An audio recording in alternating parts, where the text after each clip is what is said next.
esse adjunto adverbial deslocado, ele pode ou não receber vírgulas, tá? Eu indicaria que vocês colocassem porque ele justamente está indo para um outro lado que não o seu comum dentro de uma oração. Então, quando há esse deslocamento, esse adjunto adverbial, expressões que remetam a quando, como, onde aconteça alguma coisa, são adjuntos adverbiais. Coloca essa expressão sempre entre vírgulas. Manaus, 12 de setembro de 1998. Na exposição de local e data, o local sempre fica separado da data, portanto, Manaus está isolado por vírgula. Todos me ajudaram, ou melhor, tentaram me ajudar. Quando a gente usa uma expressão tipo ou melhor, ou seja, né, expressões que trazem retomadas, né, modificações, elas também não fazem parte do conjunto da oração. Então, né, elas vão fazer com que tu reflita ou rediga, entre aspas, aquilo que está sendo colocado, e por conta disso elas também ficam isoladas. Então, toda vez que tu usar uma expressão que nem essa, tu isola entre vírgulas e daí tu segue com a tua informação. Voltarei ao trabalho logo e eles mais tarde. Vocês viram que essa expressão toda, voltarei ao trabalho logo e eles mais tarde, remete à mesma ideia de voltar, né? O voltar para mim, eu voltarei, e o voltar para eles, que está omisso. Quando se omite o verbo, que já foi mencionado anteriormente, tu coloca uma vírgula para fazer essa identificação, certo? Então, tu não precisa dizer, voltarei ao trabalho logo e eles voltarão mais tarde. Eu não preciso desse voltarão de novo, se o meu contexto permite entender que a ideia de que eles voltarão está relacionada ao mesmo voltar que eu mencionei anteriormente. Então, é desnecessário repetir o verbo, tu coloca a vírgula no lugar dele, então, para fazer essa comunicação. O período composto, pessoal, funciona da seguinte forma. Vocês vão lembrar que todo período composto é feito por mais de uma oração. Então, a gente, em todos os exemplos aí que vão ser anunciados abaixo, a gente tem mais de um verbo para ser dito. Saiu, foi comer na lanchonete mais próxima. A gente fez a separação de duas orações coordenadas assindéticas aí. Quando isso ocorre, não tem a conjunção e para fazer o somatório das informações, tu colocou a vírgula então. Tá? Se tu não tem o e, tu coloca a vírgula para fazer a identificação disso. Olha a próxima. Ele terminou o trabalho e fomos jantar. Bah, Lucas, mas tu acabou de dizer que o e, ele substitui a vírgula, ou ele é substituído pela vírgula. Só que nesse caso especificamente, pode acontecer de os sujeitos serem diferentes dentre as duas orações. Quando isso acontece, a gente vai traçar com uma vírgula a separação dessas orações, justamente pelo sujeito ser diferente. Tá? Se fosse um período simples, não haveria necessidade de colocar vírgula nenhuma, porque ele teria ainda uma soma das coisas que já estão sendo mencionadas. Aqui não é o caso. A primeira informação é, ele terminou o trabalho. A segunda informação é, nós fomos jantar. É uma soma de ideias? É uma soma de ideias, mas com um sujeito diferente. Então, tu marca com a vírgula no final da primeira oração para identificar essa diferença. Os jornais que defendem ferozmente o governo deturparam a notícia. Esse que defendem ferozmente o governo é uma expressão que está explicando algo sobre os jornais. Quando vocês estudaram ou estudarem sobre orações subordinadas adjetivas explicativas, vão ver que sempre que a gente faz uma explicação ou a gente generaliza o termo anterior a essa oração, há o uso de vírgulas para isolar este dado a mais. Tá? É muito parecido com o aposto, mas nesse caso ele está qualificando a palavra jornais, não está simplesmente trazendo uma informação a mais sobre algo, mas sim qualificando por meio dessa explicação. Portanto, tu usa as vírgulas dos dois lados para fazer essa explicação. Quando terminou a peça, o público aplaudiu calorosamente. Quando terminou a peça, vírgula, o público aplaudiu calorosamente. A gente tem uma oração subordinada adverbial temporal, antes da vírgula, e todas as adverbiais temporais elas são marcadas dessa forma, principalmente porque elas designam um deslocamento da expressão adverbial na ordem direta da oração. Portanto, sempre vai utilizar a vírgula. Chegamos atrasados, explicou Carlos, por falta de condução. Vejam que a expressão explicou Carlos, ela vem intercalar a expressão chegamos atrasados por falta de condução. Quando fez isso, é como se estivesse substituindo as pessoas do discurso. Quando a gente faz isso, né, a gente troca, né, quem está falando no decorrer das nossas expressões, a gente marca com vírgula o tempo inteiro. Quando tu pega um texto narrativo, por exemplo, né, e tu marca a fala do narrador diferente do personagem, a gente sempre coloca, né, e disse fulano, 2 pontos, nova linha, travessão, certo? Então a gente deixou a fala de um narrador de lado e entrou com a fala do personagem. Aqui é como se nós estivéssemos fazendo a fala desse personagem e aí nós aplicamos a fala do narrador no meio dela. Quando a gente faz isso, a gente usa as 2 vírgulas para isolar essa entrada no meio do enunciado. Gente, ponto e vírgula é um tipo de ponto que ele está com pouquíssimo uso em virtude do desconhecimento de para que serve, né? Então, só para a gente retomar brevemente aqui como é que funciona isso. Minha família viajou para a praia durante o verão e após uma semana teve de regressar. Meu pai deixara pendentes alguns negócios importantes.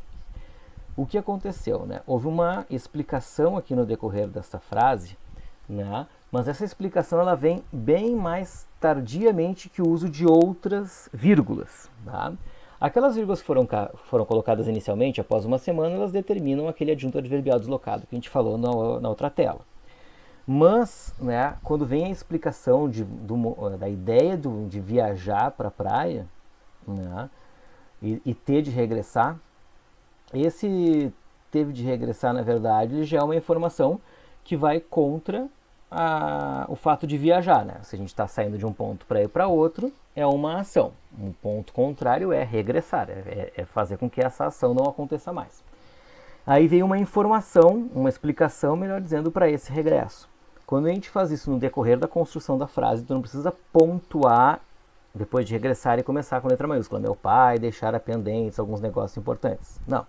Tu pode colocar o ponto e vírgula e aí sim, como se fosse uma informação, né, que está abaixo daquela mencionada, uma sub-ideia, digamos assim, tu usas, né, o ponto e vírgula para fazer essa separação e, portanto, seguir a tua construção frasal, certo? Os candidatos passarão por um teste em que deverão, 2 pontos, letra A, resolver questões de matemática, ponto e vírgula, letra B, corrigir um texto, ponto e vírgula, letra C, redigir uma carta solicitando um emprego. Vejam que todas essas letras que aparecem ali, A, B e C, que ao final de cada frase, menos da última, né, estão terminadas por ponto e vírgula, elas estão separando tópicos, tá? A separação de tópicos ela é usualmente feita com ponto e vírgula, e o último tópico, naturalmente, com ponto final, porque ele designa o fim dessa topificação, certo? 2 pontos. 2 pontos a gente conhece muito desde pequenos, tá? O pai lhe disse, dirija com cuidado, filho. A gente está incluindo aquela diferença de discurso que foi mencionado anteriormente. A gente passou do narrador para o personagem. Então, 2 pontos, poderia ser nova linha e travessão, mas o autor aqui preferiu colocar entre aspas. Não tem problema, não faz diferença gramatical, pode ser utilizado das 2 formas. Leia esta passagem do romance Senhora de José Alencar. 2 pontos. Quem não se recorda da Aurélia Camargo, que atravessou o firmamento da corte com um brilhante meteoro e apagou-se de repente no meio do deslumbramento que produzira o seu fulgor? Olha só, quando se diz leia esta passagem do romance Senhora, eu estou iniciando a ideia de que tu vai deixar de ler o meu texto e tu vai começar a ler o de outro. Portanto, eu pauso a minha fala, 2 pontos, e inicio a fala do outro. Quem não se recorda da Aurélia Camargo e por aí vai. Contabilizou o prejuízo. Uma ferida na perna, a namorada de novo amor, a casa hipotecada e a alma atormentada. Vejam que todas essas expressões, uma ferida na perna, namorada de novo amor, casa hipotecada, alma atormentada, elas são referentes a contabilizar o prejuízo. Então, quando a gente diz contabilizou o prejuízo, a gente vai colocar 2 pontos, porque depois vem a explicação do que é essa contabilização. O que nós estamos fazendo, então? O uso de aposto. Portanto, o aposto, quando ele vai para o final da frase, principalmente, e ele está fazendo referências a um termo específico, né, ou uma expressão específica, ele pode ser usado depois de 2 pontos. Reticências, todo mundo já usou algum dia na vida, tem gente que usa em momentos que não são necessários, inclusive, mas quando a gente fala assim, não sei como falar, onde meter as mãos, expressar o que me vai, a gente dá uma ideia de suspensão, né? A gente suspende uma ideia, a gente né, deixa de continuar alguma coisa e dá a entender que algo a mais poderia ser dito ou poderia ser pensado. Dessa forma, né, a gente usa reticências. Sozinha, a essa hora da noite, num lugar como aquele, mesma coisa. A essa hora da noite, parece que eu também suspendo para dar intenções sobre o que eu vou dizer logo adiante, que vai ser num lugar como aquele, para dar então a ideia, no caso do exemplo, né, de que há um problema envolvendo essa pessoa que ficou sozinha a essa hora da noite. Aquele lugar provavelmente não era digno ou respeitável ou correto, enfim, para a pessoa que é mencionada. Portanto, eu uso uma suspensão, né, para dar essa suspensão está relacionada ao termo suspense, né, para a gente segurar a informação e a partir daí, então, despejar o que deseja ao final. Interrogação e exclamação todos nós conhecemos. Quando há uma pergunta, a gente usa interrogação. Há algum motivo para esse silêncio? Então a gente interroga isso. E a exclamação, ela está sempre associada a algum tipo de sentimento. Tá? Tem gente que gosta de botar exclamação em texto dissertativo, por exemplo. É uma coisa complicada. A não ser que tu tenha uma intenção muito clara para o teu interlocutor relacionada à expressão de sentimento num texto que é para ser muito mais racional, digamos assim, tu perdes algumas ideias de sentido na construção dele. Então, quando tu diz, Clara, traga-me o jornal. Clara, eu estou chamando a Clara, né? Eu estou evocando com mais força a minha voz para chegar até a Clara para que ela me traga isso. Então, eu poderia ter colocado vírgula no lugar da exclamação, poderia, mas a intenção do autor é reforçar a expressão dessa fala. Que representação magnífica! Nem quando a gente vai ao cinema, vai ao teatro, vai a outro tipo de exposição, né? Exposição pública em que estejamos envolvidos com algum processo diferente e nos surpreendamos, a gente goste de alguma coisa, né? A gente tem a tendência a explorar alguma interjeição, né? Alguma expressão que remeta a esse sentimento. Que representação magnífica, por mais que não seja uma expressão tão usual para todos, né, representa essa ideia. Esse arre, ui, assim como ai, ui, putz, né, essas ideias todas, né, o uso das interjeições vão sempre carregar o uso da exclamação para identificar a exposição de sentimentos. O ponto final, que todos nós conhecemos também, né, a gente está finalizando uma ideia, a gente pausa essa ideia, a gente termina ela. Vejam que aqui a gente tem um parágrafo. Tá? E naturalmente, dentro desse parágrafo tem mais de uma frase, a gente vai ter 2 pontos finais. Como é que a gente marca a diferença entre eles? Para não colocar, por exemplo, uma vírgula ali. Olha só. Iniciaremos os procedimentos de aterrissagem em poucos instantes. Permaneçam com os cintos afivelados enquanto as luzes de alerta estiverem acesas. Tudo está falando, digamos, é um recado dentro de um avião, né, para que as pessoas fiquem nos seus lugares e tudo mais, para que o avião pouse e ninguém sofra nenhuma consequência, né, de pressão atmosférica, né, em função dessa descida desse avião. Mas quando a gente diz iniciaremos os procedimentos de aterrissagem em poucos instantes, eu estou dando uma informação que é uma informação temporal, né? É quando vai acontecer a aterrissagem. Depois eu estou dando uma outra informação. E a informação ela pode ser uma consequência disso, mas ela é uma informação diferente.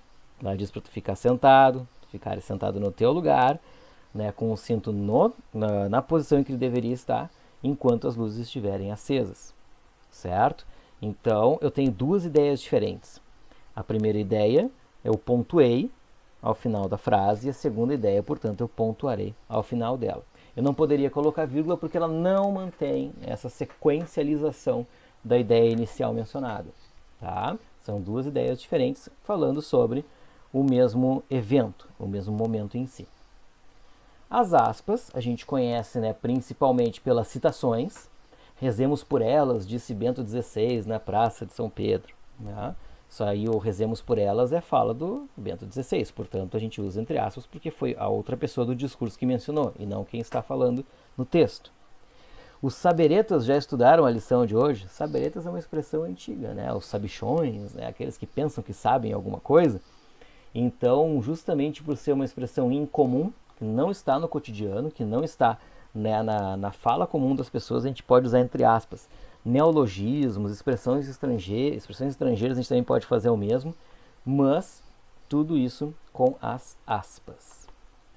Os parênteses também tem algumas formulações diferentes, né, para a gente poder tratar.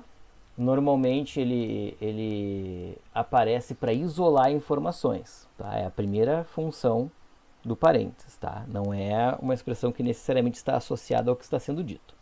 Olha a primeira frase lá. Escalou as paredes do prédio, não sei como consegue, passou para o prédio ao edifício ao lado e apareceu do outro lado da rua minutos depois. Aquela expressão não sei como consegue é o meu ponto de vista frente à ação que eu estou descrevendo, né? Como é isso, eu não estou falando de algo que está acontecendo, né? Não é o cara que está não sabendo como consegue escalar as paredes. Não, sou eu que não sei para falar sobre essa descrição, né? Eu não sei como é que o cara está escalando as paredes, não sei como é que ele apareceu do outro lado da rua minutos depois. Então, quando eu insiro o meu ponto de vista, insiro a minha informação no meio da descrição, no meio da narração, eu coloco entre parênteses e digo o que eu penso sobre isso. Em vão me tento explicar, os muros são surdos. E aí, essa é uma frase dita pelo Carlos Drummond de Andrade, num poema chamado A Florianáusea, dentro de um livro chamado Reunião, que foi publicado no Rio de Janeiro pela editora José Olímpio em 73. Essa informação toda ela não faz parte do texto. Em vão me tento explicar, os muros são surdos. Por conta disso, eu uso os parênteses para dar informação acerca de onde saiu esse texto. Chico Bento. Estou às suas ordens. Entra um negro e põe as duas cadeiras em cena. Tem a palavra o suplicante. Sentam. Vejam que aqui a gente está falando de um texto teatral, tá? O texto teatral ele tem algumas particularidades. Um texto dramático ele usa os parênteses para inserir as ações que são feitas pelos personagens dentro de cena. Quando diz entra um negro e põe as duas cadeiras em cena, está entrando uma pessoa da cor negra com duas cadeiras consigo e as coloca em cena em algum lugar que não foi dito, mas se diz que elas entram e vão para a cena. Aí tem a outra fala que continua sendo do Chico Bento. Quando aparece o nome no início da fala e o travessão, eu estou identificando que primeiro vem o personagem que fala e depois a sua fala em si. Depois tem a palavra suplicante, é a continuação da fala do Chico Bento, e aí depois de novo vem o parênteses com a expressão sentam. Ora, sentam, quem vai sentar são os personagens que estão colocados na cena. Então eles sentam nessas posições colocadas pelas cadeiras no decorrer da peça. Então a gente identifica essas ações por meio dos parênteses para ilustrar qual é o movimento que está sendo feito dentro da cena em si, certo? Diga-se de passagem, essa última topificação que aparece ali, ela faz parte do texto anterior, tá? A explicação é a mesma do Carlos Drummond que apareceu antes. O travessão nós conhecemos muito bem dos textos narrativos também, né? Ele insere a fala de um personagem. Então, vamos jantar juntos hoje à noite? Aí vai responder o outro. Talvez amanhã, tenho um serviço para fazer em casa. Então, nesse diálogo, né, para diferenciar os dois personagens, a gente usou então travessões para justificar isso. E a última frase, sem se virar, tentou alcançar o ilustre. Sem se virar, tentou alcançar o lustre, a queda foi inevitável. Existe uma coisa que a gente pode fazer na língua chamada de interrupção abrupta. O que é isso, né? A gente está lançando uma informação, a gente pausa essa informação e vai dizer uma coisa que seja consequência, que não tenha necessariamente a ver, mas que, né, ela interrompa o ciclo daquilo que está sendo mencionado. Quando isso acontece, a gente está colocando sempre um travessão, porque o travessão é uma pontuação mais extensa para indicar que houve uma pausa naquilo que está sendo mencionado. E o que interessa, na verdade, é o que vem depois. A queda foi inevitável. Então eu agradeço a vocês por essa audiência, por escutarem esses 20 minutos sobre pontuação. É uma atividade, né, que necessita de algum cuidado, de alguma revalidação em função das dificuldades que as pessoas enfrentam na hora de montar os seus textos. Muito obrigado e até a próxima.